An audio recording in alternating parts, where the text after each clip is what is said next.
여러분 안녕하세요. 믿음직한 원불대, 믿고 보는 원불대의 원영입니다.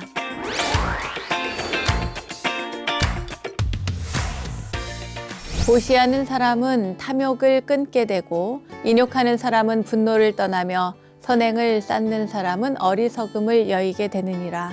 이 세 가지를 갖추어 실천하면 빨리 열반에 이르게 되리니 가난하여 남들처럼 보시할 수 없더라도 다른 사람이 보시하는 것을 보고 칭찬하고 기뻐하면 그 복은 보시하는 사람과 다를 것이 없느니라.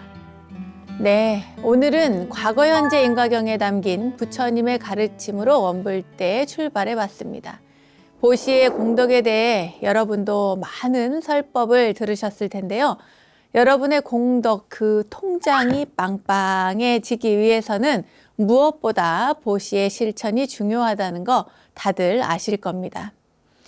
여기에 더해서 인욕과 선행이 추가되면 이 공덕은 그 어떤 다이아몬드 광산보다도 빛나고 아주 큰 힘을 가질 텐데요. 부처님 가르침을 제대로 따르는 불제자들이라면 이 보시와 인욕과 선행으로 공덕의 부자가 되길 저도 기원해 보겠습니다. 자, 공덕 부자, 마음 부자로 거듭거듭 나는 이 시간, 바로 원불대 시간이죠. 오늘도 함께할 준비 되셨나요?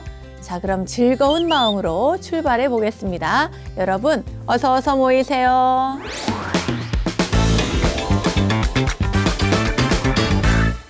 원영 스님의 불교 내백과 실전편 첫 순서는 알고 보면 약이 되는 수많은 불교 이야기들과 불교 지식을 내한해 원불대 지식 플레이 순서입니다.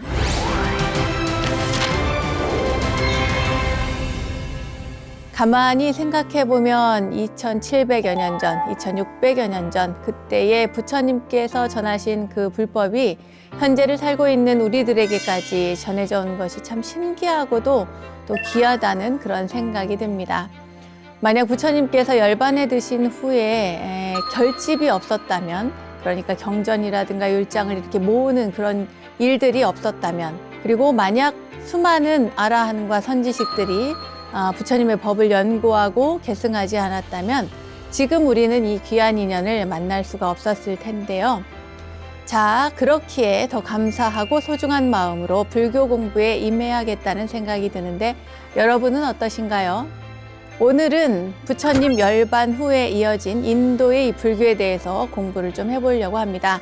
부처님 생전의 가르침들을 암송으로 이렇게 기억해서 모아서 전한 결집 후에 불교는 여러 선지식들의 연구로 그 개념을 확립하고 또 발전해 왔는데요. 불교가 인도를 거쳐서 전 세계인에게 전달되기까지 인도 당시의 불교사를 공부하는 아주 중요한 시간입니다. 그러니까 오늘도 귀 쫑긋 세우고 함께 해주시기 바랍니다. 자, 그럼 문제 풀러 가보겠습니다. 먼저 1번 문제입니다. 불교의 처음 모습과 부처님의 생생한 말씀을 간직하고 있는 시기의 불교를 바르게 나타낸 것은 1. 초기불교, 2. 부파불교, 3. 대승불교, 4. 선불교. 문제 풀어보세요.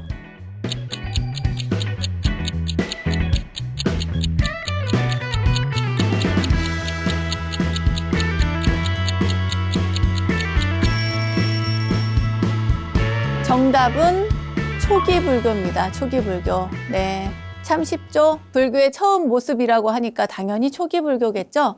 부처님의 생생한 말씀을 간직하고 있는 시기의 불교, 이것은 뭐 당연히 초기불교에 해당이 됩니다. 자, 그럼 나머지 것도 볼까요? 네, 두 번째는 부파불교라고 하는 게 나왔습니다. 부파라고 하는 것은 이제 여러 파들이 있다는 거예요. 저번에 공부를 했습니다. 저희가 지난 시간에도 공부를 했는데요. 부처님께서 열반에 드신 이후에 많은 그 대중들을 통솔하던 그 가섭존자가 이 승가가 문란해질 것을 염려해서 그래서 대중들을 모아가지고 결집을 하게 됩니다. 그때 아난존자와 우빨리존자를 이렇게 내세워서 우빨리는 유를 암송을 하고 아난존자는 부처님의 가르침인 경을 암송을 해서 대중들이 다 함께 그렇게 해서 부처님의 가르침을 외우고 암송해서 모으고 결집해 나갑니다. 그렇게 해서 외워가지고 전승을 하게 된 것이 지금까지 내려오는 그런 모토가 됐는데요. 이것이 한 100년쯤 지난 다음에, 그러니까 부처님 열반 후 한 100년쯤 지난 다음에 계율상에 문제가 생깁니다. 말하자면 금전을 수수하는 것, 그러니까 화폐를 받는 것, 직접적으로 내 손으로 받지는 않더라도 화폐를 받는 그런 것들이 계율상에 맞느냐 틀리느냐, 이러한 문제들이 한 10가지가 있습니다. 그래서 14라고 하는데 10가지 문제들을 가지고 그것이 옳다 그르다라고 해서 서로 의견이 분분한 가운데 부처님의 가르침을 그대로 이어나가자라고 주장하던 그러한 승려들이 있었고, 또 아니다, 시대가 변했다, 시대가 변했으니까 이 시대에 발맞추어서 소소한 개들은 바꾸고 우리가 앞으로 나아가야 된다. 대중과 함께, 그리고 많은 중생과 함께 그들이 원하는 대로 우리도 모습을 바꾸어서 유를 바꾸어 나가야 된다, 이렇게 주장하던 분들이 있었습니다. 그러니까 크게 나누어지게 되는 거죠. 그래서 이렇게 두 가지로, 두 개의 부파로 나누어진 것이 근본 분열이라고 합니다. 그때 정통성, 전통을 주장하던 분이 바로 상자부라고 하고요. 그리고 조금 더 진보적인 입장에 섰던 분들이 대중부라고 하는 부파로 나뉘게 됩니다. 그런데 이것이 조금 더 시간이 지나면 그 다음에 점점 부파들이 늘어나게 됩니다. 근데 원래 부처님 가르침대로 그대로 유지해 가던 사람들은 달리 부파로 나뉠 이유가 없었죠. 왜냐하면 한 가지만 고수해 나가면 되니까요.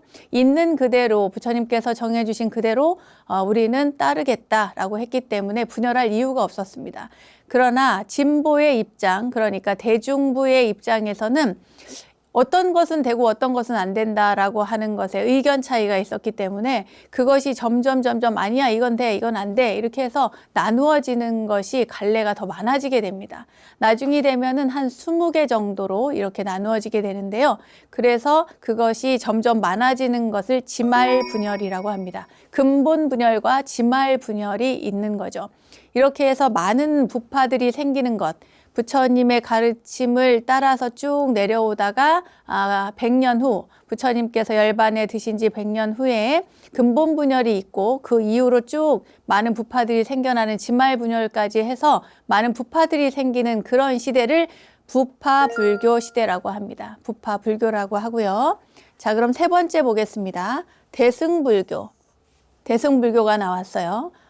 대승불교는 이 부파불교에 의해서 말하자면 부파불교의 그 시대에 많은 분들이 이제 부파별로 나누다 보니까 이것은 나누어진 것이 의견이 다르기 때문에 나누어지게 되는 거거든요.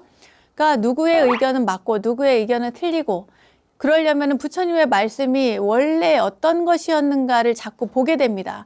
점점 더 연구하게 되고 또 살펴보게 되고, 아니야, 부처님의 말씀은 그렇지 않았어, 이것이 부처님의 말씀이 맞아, 이렇게 하면서 각자 자신의 의견들을 거기에 반영을 하게 됩니다.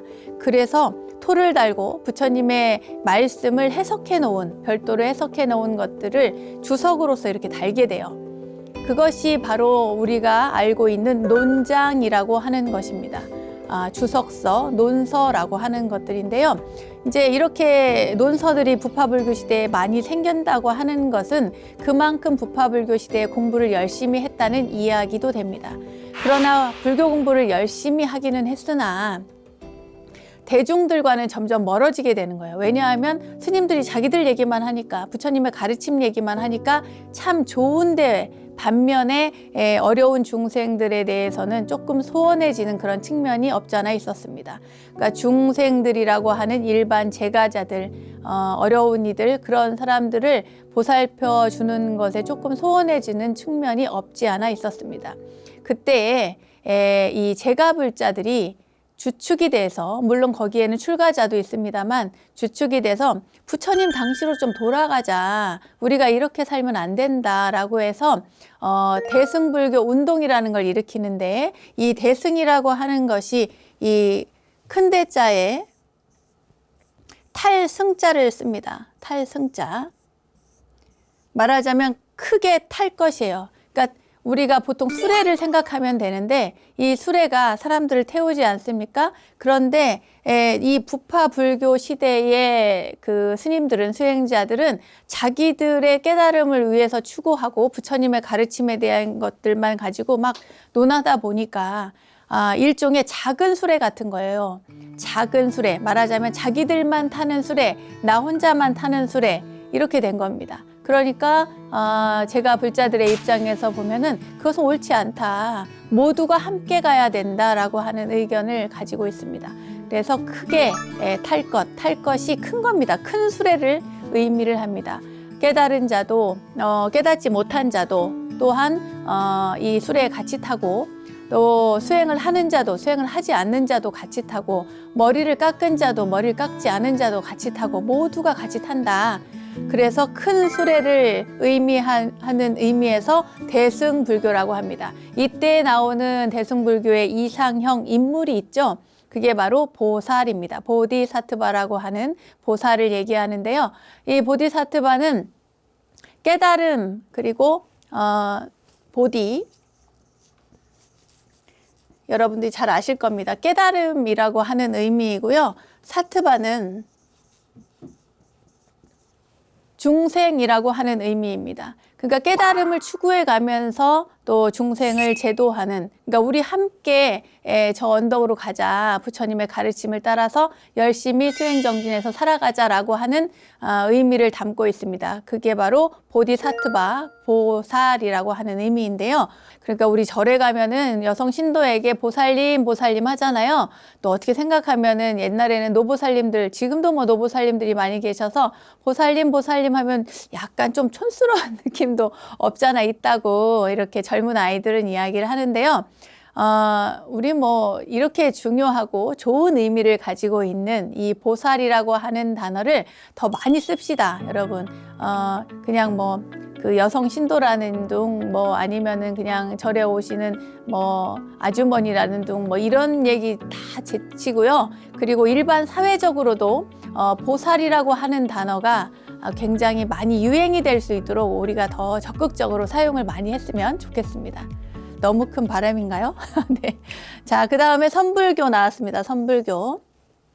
선불교는 여러분들 잘 아시는 우리 이 시간에, 시즌2 시간에 불문이라고 하는 시간이 있죠. 그때 주로 이제 종종 이야기를 해드립니다만, 화두에 관한 이야기 해드리잖아요. 그런 것처럼 선불교는 이 화두라고 하는 것을 가지고 그 중요한 말머리죠, 말머리. 핵심이 되는 단어를 가지고 그것이 무엇인가를 집중적으로 추구해 나가는 명상법입니다. 화두를 통해서 깨달음을 추구해 나가는 명상법이라고 이해를 하시면 되는데, 이것은 이제 중국에서 생겼어요. 선불교라고 하는 것은. 그래서 5세기 때 중국에서 생긴 그 불교의 수행법인데, 특히나 중국, 한국, 일본 등지 이렇게 이제 동아시아 불교 지역, 불교 국가 지역에서 활성화되고 이제 유행한 그러한 수행법, 그 수행법을 바탕으로 해서 불교를 전파하게 되는데, 그것이 바로 선불교입니다.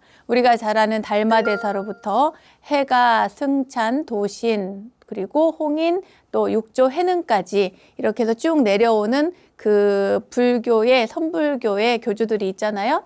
조사들이 있는데, 역대 조사들. 그 조사들을 품고 있는 것이 바로 선불교입니다.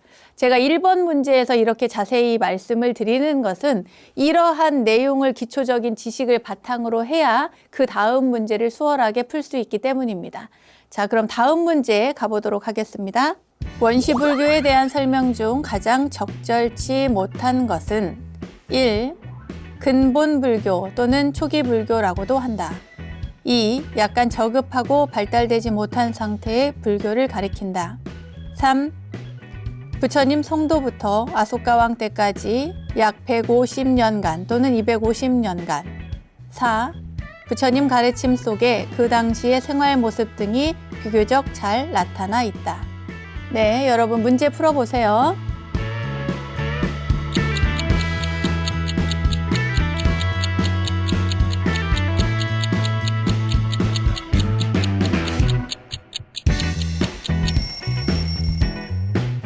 정답은 2번, 약간 저급하고 발달되지 못한 상태의 불교를 가리킨다입니다. 원시불교, 여러분 원시불교가 무엇일까요?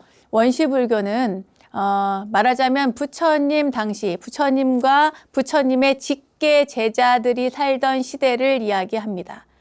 네, 이해 가셨습니까? 그러니까 초기불교라고 하는 단어를 앞에서 1번 문제에서 풀어봤는데요. 초기불교라고 하는 단어와 원시불교라고 하는 단어와 근본불교라고 하는 단어, 이러한 단어들이 이렇게 혼용되어서 쓰여지고 있습니다만 보통 요즘에는 우리들은 모두 초기불교라고 이야기합니다.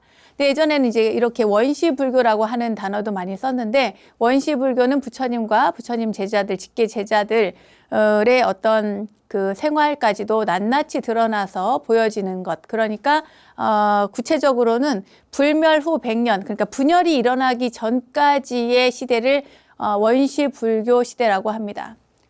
그런데 여기 보면은 근본불교라고 하는 단어가 나왔어요. 초기불교는 아까 설명을 해드렸으니까 괜찮고요.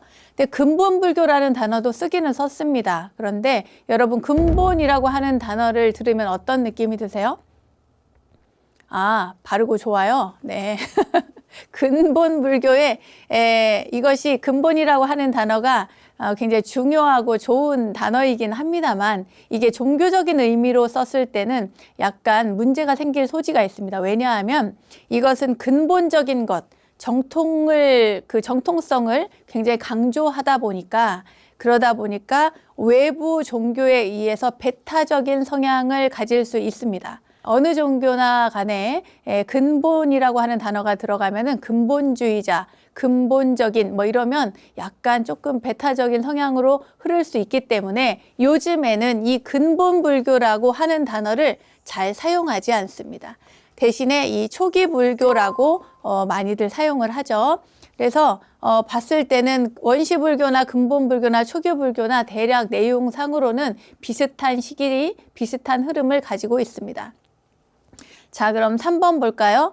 원시불교에 대한 설명 중 가장 적절치 못한 건데 3번부터 보겠습니다. 부처님 성도부터 아소카 왕 때까지다라고 했는데 이제 그 부처님 성도 하시고 그리고 아소카 왕이 이제 뭐랄까 그 결집을 또 하거든요. 그러니까 분열이 되어서 모두를 화합시키고 결집시키는 시간이니까 그때까지 포함된다라고 하는 것. 제가 아까는 이제 부파 분열이 일어났을 때까지라고 말씀을 드렸는데 이것을 더 뒤늦게까지 말하자면 아비달마 불교 시대, 부파 불교 시대까지 포함해서 원시불교라고 보는 시각이 있고 근본 불교, 근본 분열이 일어난 시기까지를 원시불교라고 보는 시각이 있습니다. 그러니까 이 3번 부처님 성도부터 아소카 왕 때까지라고 하는 이것은 틀리지 않습니다. 맞다라고 볼 수가 있습니다. 그 다음에 4번입니다. 부처님 가르침 속에 그 당시의 생활 모습 등이 비교적 잘 나타나 있다. 당연하겠죠. 부처님과 부처님 제자들의 일상이니까요. 그런데 2번은 뭐라고 했냐면 약간 저급하고 발달되지 못한 상태의 불교라고 이야기를 했습니다. 당연히 아니겠죠. 네, 이해 가셨습니까? 자, 그럼 다음 문제 보도록 하겠습니다. 다음 중 불교사에 대한 설명 중 틀린 것은 1. 근본불교란 서가모니 부처님이 생존해 있던 당시의 불교를 말한다. 2. 부파불교란 근본불교 시대 이후로부터 대승불교가 성행하기 전까지를 말한다. 3. 대중부는 근본분열 이후로 100년 사이에 총 20회 분열을 거듭하였다. 4. 상자부와 대중부 가운데 먼저 분열되기 시작한 쪽은 대중부였다 라고 나왔어요.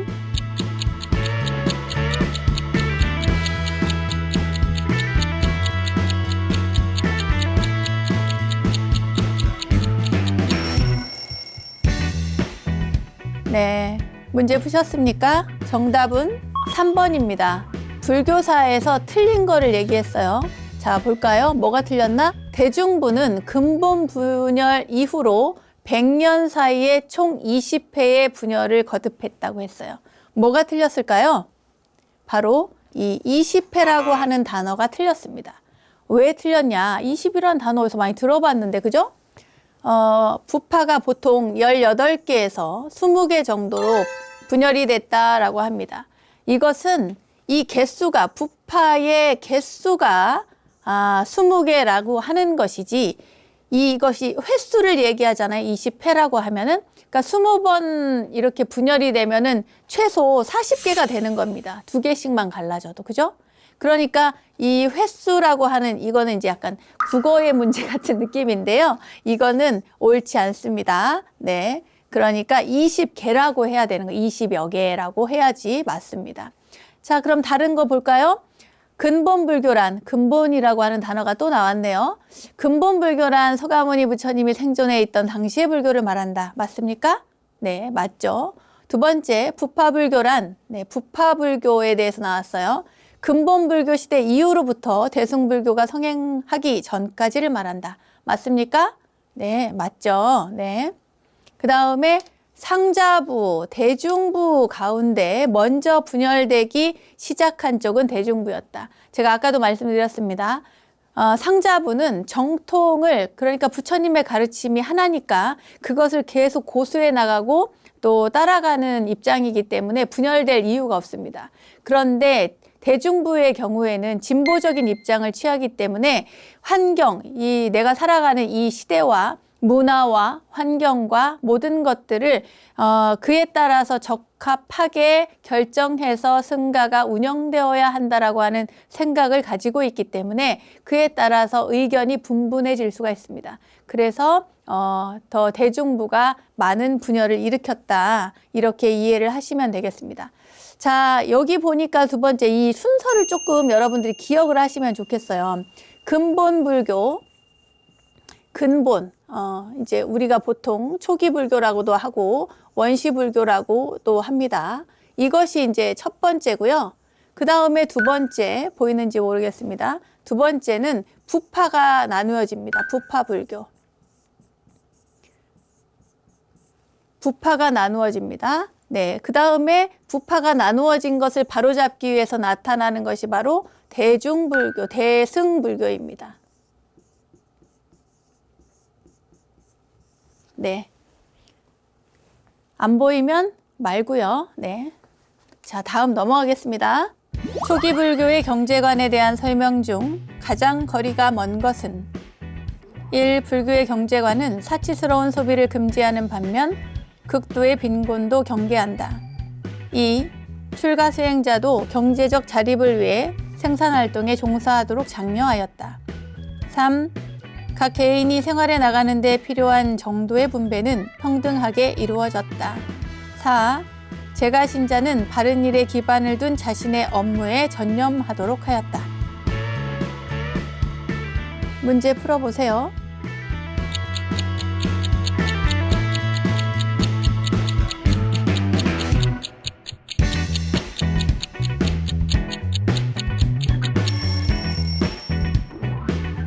정답은 2번. 출가 수행자도 경제적 자립을 위해 생산활동에 종사하도록 장려하였다입니다. 자, 이게 질문이 뭐예요? 초기 불교의 경제관에 대한 설명입니다. 경제, 불교의 경제. 1번부터 보겠습니다. 불교의 경제관은 사치스러운 소비를 금지하는 반면 극도의 빈곤도 경계한다 그랬어요. 뜻밖인가요, 여러분? 아닙니다. 부처님께서는 가난하게 살아라 이렇게 말씀하시지 않았습니다. 왜냐하면 제가불자들에게는, 물론 이제 스님들에게는 검소하게 살 것을 말씀을 하셨지만 일반 제가불자들에게는 열심히 벌어라, 열심히 일해라. 그래서 나누어도 주고 저축도 하고 그리고 후손을 위해서도 남겨주고 아내에게도 잘하고 막 이렇게 분배를 잘해서 정말 실질적으로 생활을 잘 할 수 있도록 부처님께서 가르침을 주셨어요. 그러니까 불교의 경제관은 아주 사치스러운 소비를 금지하는 반면에 극도의 빈곤도 경계를 합니다. 그러니까 어떻게 생각하면은 불교의 승가는 그렇게 가난하게 살지 않았어요. 그러니까 왜냐하면은 주는 것은 받으니까요. 네, 주는 것을 받고 그리고 또 한편으로는 풍요롭게 살기도 하고 또 흉년이 들면은 같이 굶기도 하고 그렇게 해서 생활을 했습니다. 부처님께서는 중도를 또 추구하시기 때문에 극단적인 것을 경계를 하셨어요. 자, 3번 보겠습니다. 각 개인이 생활에 나가는 데 필요한 정도의 분배는 평등하게 이루어졌다. 그래서 중요한 단어입니다. 평등하게 이루어졌습니다. 누군가가 대중에게 승가에 보시를 했다, 공양을 올렸다 이러면 그 공양을 모두가 똑같이 나눌 수 있도록 합니다. 그런데 예를 들면 이런 경우가 있어요. 공양물이 50명이 사는 승가에 한 20명 정도의 분량만 공양이 들어왔어요. 그럼 어떻게 할까요? 어떻게 하겠습니까? 저 밑에서부터 줄까요? 위에서부터 줄까요? 당연히 위에서부터 주겠죠?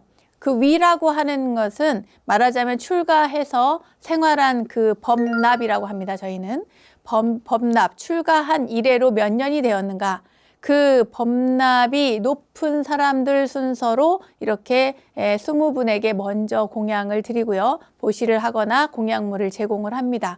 그 다음 날 또 공양이 예를 들어 들어왔다. 그러면 20명 다음에 그 다음 분에게부터 또 이렇게 공양을 나누어 주기도 합니다.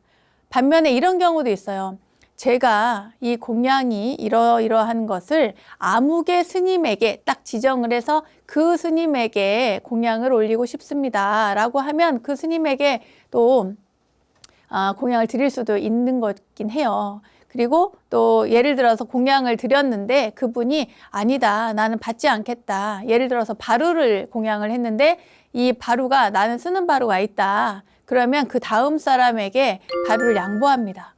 그러면 그 다음 사람도 나도 괜찮은데 그러면 또 다음 사람에게 또 다음 사람에게 이렇게 밀려서 법납 순서대로 갑니다. 그래서 절에도 예를 들어서 보시를 나눠줄 때도 저희가 차등보시라고 합니다. 차등 공양, 차등보시 순서에 맞게 법납에 따라서 보시도 따로 이렇게 챙기는 경우가 있습니다. 자, 그러나 그러한 분배도 차등이긴 하지만 그 차등이 바로 곧 평등이 된다는 건 여러분 기억을 하십시오. 그다음에 제가 신자는 바른 일에 기반을 둔 자신의 업무에 전념하도록 하였다. 이거는 뭐 바른 일, 제가 신자가 바른 일에 기반을 두고 자기의 삶을 영위해가는 것은 당연한 일이겠죠. 자, 그러면 2번이 왜 틀렸을까요? 2번은 출가 수행자도 경제적 자립을 위해 생산활동에 종사하도록 장려하였다 그랬어요. 생산활동, 이게 문제입니다. 이거 생산활동. 이렇게 해선 된다, 안 된다? 안 된다.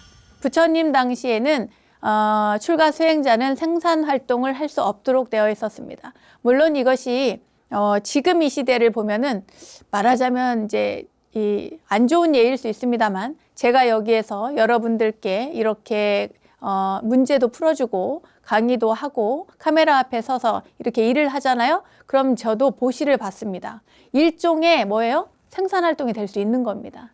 보시를 받으니까. 그리고 그렇게 하지 않으면 살아가기 힘든 그런 시대를 우리가 또 살고 있기도 합니다. 그러면 어떻게 생각하면 좀 가슴 아픈 일이기도 하고요. 자, 초기 불교의 경제관에 대한 설명 중 가장 거리가 먼 것은 그러니까 2번 출가 수행자도 경제적 자립을 위해 생산활동에 종사하도록 장려하였다. 이것은 틀린 겁니다. 여러분 이해하셨죠? 자, 그럼 다음 문제 보도록 하겠습니다. 다음 중 부파불교의 특징을 설명한 것으로 가장 거리가 먼 것은 1. 금욕주의 2. 승원중심주의 3. 재가주의 4. 출가주의.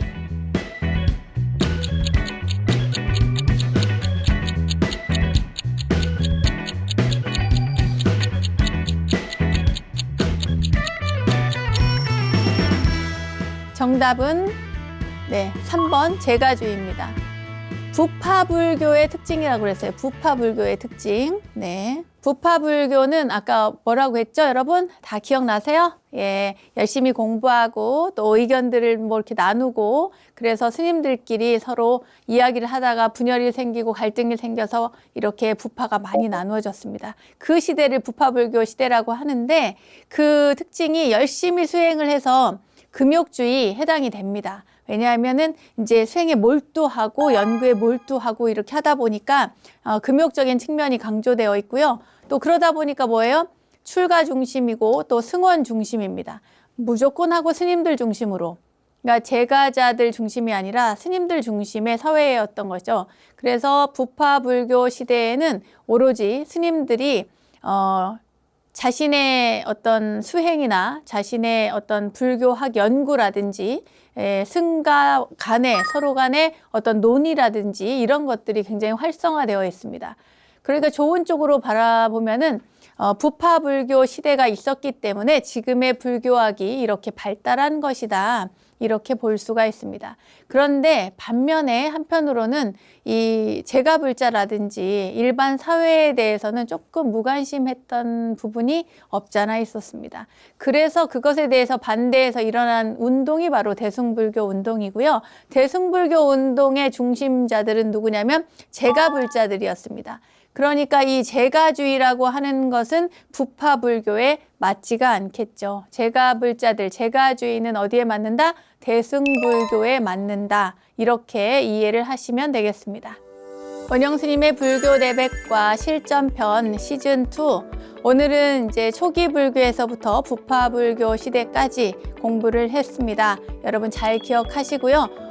오늘 배운 것을 잘 숙지하도록 바라겠습니다. 자, 그럼 불교 지식을 내 안에 원불대 지식 플레이 오늘은 여기까지 하겠습니다.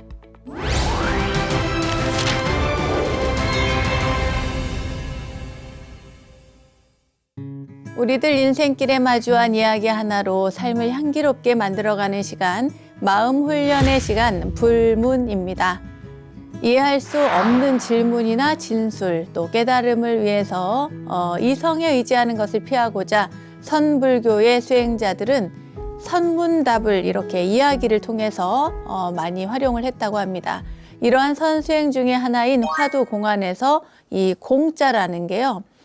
개개인의 주관적인 주장을 개입시키지 않는다는 그런 의미로 공을 쓰고 아니라고 하는 것은 기필코 불조의 그 깨달음과 동일하게 만들겠다는 것입니다.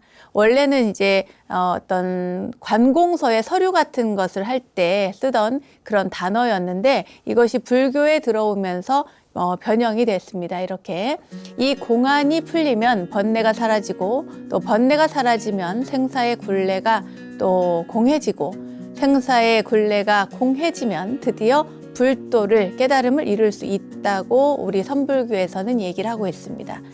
우리로서는 참 글쎄요 알 수도 없고 뭔가 더 깊이 알고 싶은데 참 어렵다 이런 생각이 드는 그런 이야기들입니다. 하지만 이 화두 공안을 마음에 새기고 열심히 수행 정진하다 보면 말과 문자로 감히 표현할 수 없는 깨달음의 세계에 조금이라도 닿을 수 있지 않을까 싶습니다.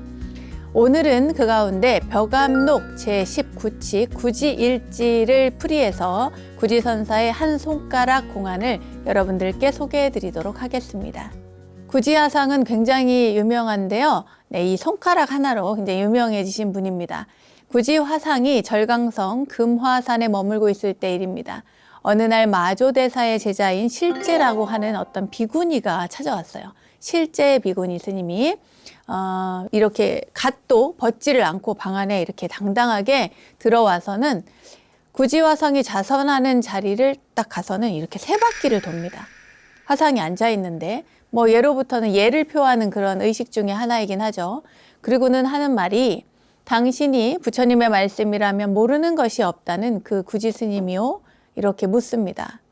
그리고는 내가 부처님의 말씀은 됐고 어디 부처님의 말이 아닌 당신의 말을 한번 들어보고 싶어서 왔어 이렇게 이야기를 합니다.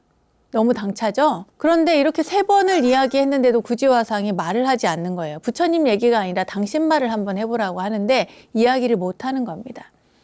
그러자 비구니 스님이 떠나려고 하고 그러니까 이때 구지화상이 그 묵어가라고, 하룻밤 묵어가라고 이렇게 이야기를 합니다. 날도 저물 것이니 하룻밤 쉬어 가시지요 라고 말을 한 거예요. 그러니까 이 비구니 스님이 다시 말하기를 한마디 하시면 제가 머물지요 그런 거예요. 구지화상이 아무 말도 못하자 비구니는 그냥 나가버렸어요. 떠나버린 겁니다. 비구니 스님에게 뭐랄까 좀 한 방 먹었다고 할까요? 좀 당했다고 할까요? 그런 느낌인데 구지화상은 그 비구니의 질문에 한마디도 하지 못한 자신의 모습에 참담함을 느꼈습니다. 이러고도 내가 대장부라고 할 수 있겠는가.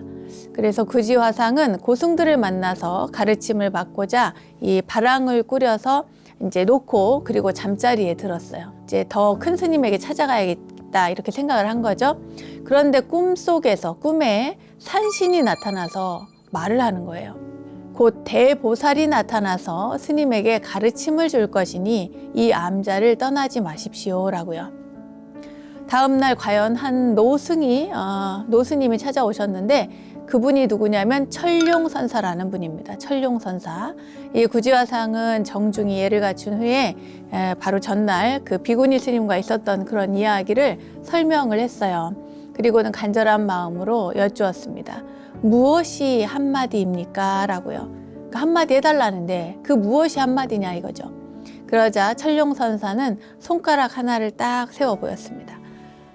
그러자 그 순간에 구지화상이 이 손가락 하나를 보고 딱 깨달음에 이르게 된 거예요. 그 다음부터 구지화상은 사람들로부터 어떤 질문을 받더라도 오직 손가락 하나만을 이렇게 딱 세워 보였습니다. 그래서 이제 구지화상인 거죠. 이 구지화상에 대한 이야기를 조금 더 하자면요. 조금 더 유명한 이야기가 있습니다. 구지선사 밑에 동자 스님이 있었습니다. 그러니까 구지선사하고 그 동자가 같이 생활을 하고 있는데 어느 날 구지선사가 없을 때 손님들이 찾아온 거예요. 찾아와서는 구지선사에게 뭔가 물으려고 여쭤보려고 왔는데 구지선사가 안 계시니까 그냥 가겠습니다 해요. 그런데 동자가 우리 스님께서는 항상 이렇게 손가락만 이렇게 들어 보이니까요. 그 얘기를 해드린 거예요. 질문을 저에게 해보십시오. 제가 얘기를 해드리겠습니다. 그래가지고 또 질문을 하니까요. 불법의 그 의의를 묻습니다. 그 이제 손님들이 물어요. 불법 적적 대의라고 해서 불법의 대의가 무엇입니까? 라고 물으니까 이 동자 스님이 손가락 하나를 딱 이렇게 들어 보인 거예요. 그리고는 이제 갸우뚱했죠. 손님들은 그 절에 오신 분들은 이게 무슨 말인가 무슨 뜻일까 하고는 이제 갸우뚱하다가 돌아갔습니다. 그리고 이제 선사가 돌아오셨어요. 돌아와 가지고는 동자한테 이야기를 듣습니다. 이제 이 동자 스님이 그 스님이 오시니까 막 자랑을 한 거예요. 스님이 안 계실 때 손님들이 와서요. 제가 스님처럼 똑같이 했습니다. 그래 어떻게 했느냐 그러니까 손가락 하나를 딱 이렇게 들어 보였다는 거예요. 손가락 하나를 딱 들어 보이니까 다시 한번 해보라는 거예요. 구지선사. 그래서 동자 스님이 손가락 하나를 딱 들자 그 자리에서 머리 깎는 삭도를 꺼내서 아이의 손가락을 딱 대버렸다는 거예요. 얼마나 놀랍니까? 피가 튀고 아프기도 아프고 해서 동자가 놀라서 막 도망을 쳐요. 도망을 치는데 그때 구지선사가 동자를 부릅니다. 동자야 하고 불러요. 불러가지고 막 눈물 흘리면서 네 하고 쳐다보니까 그때 이 구지선사가 다시 손가락 하나를 딱 들어 보입니다. 그때의 그 어린 동자 스님이 이 손가락을 보고 구지선사의 손가락을 보고 깨달음을 얻었다라고 하는 이야기가 있습니다. 네, 이 구지선사의 이야기는 많은 분들이 알고 계실 거라고 생각이 듭니다. 네, 여러분들이 이 이야기를 어떻게 들으셨는지 모르겠습니다만 선불교에서는 이것에 대해서 어떤 뭔가 특별한 사건이라든지 어떤 한마디라든지 이런 것을 통해서 말도 안 되는데 라고 하는 생각이 들도록 이렇게 의구심을 자아내는 이야기들이 오가고 그것을 화두로 삼아서 정진을 해나가고 있습니다. 그러니까 구지화상이 이렇게 손가락을 내밀었던 이 손가락이 어떤 의미인 것인가 그것은 저도 모릅니다. 네, 과연 이 손가락의 의미는 무엇일까요? 여러분께 다시 한번 묻겠습니다. 여러분의 이 한 손가락에서 여러분은 어떠한 해답을 찾으셨을까요?